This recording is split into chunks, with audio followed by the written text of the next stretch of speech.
To understand cross-scene controls in Artlist Studio, it's important to know that there is no single button or feature you turn on.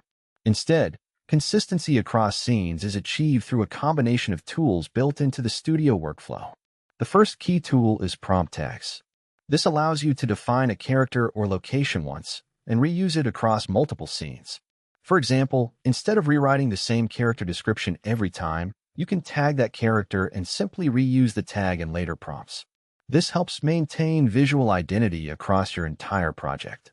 Another important feature is character and location capture. When you generate a character or environment you like, you can reuse it in later scenes. This ensures that your main elements stay consistent, even when the setting or action changes. Artlist Studio also uses structured prompting. This means instead of writing one long paragraph, you break your scene into parts such as character, action, location, and camera. By keeping these elements consistent across scenes, you naturally maintain continuity without needing a dedicated cross-scene switch. Cinematic shot control also plays a role. By keeping camera style, lighting, and framing consistent, your scenes will feel like they belong to the same film, even if the content changes. The actual workflow is simple. You start by creating your first scene and defining your character, location, and visual style. Then you reuse those same elements in your next scenes using tags or capture assets.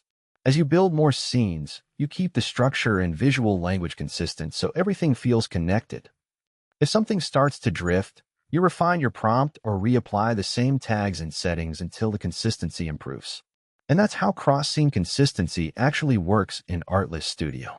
It's not a single tool, but a combination of prompt tags, reusable characters, structured prompting, and cinematic controls that help you build a coherent visual story across multiple scenes.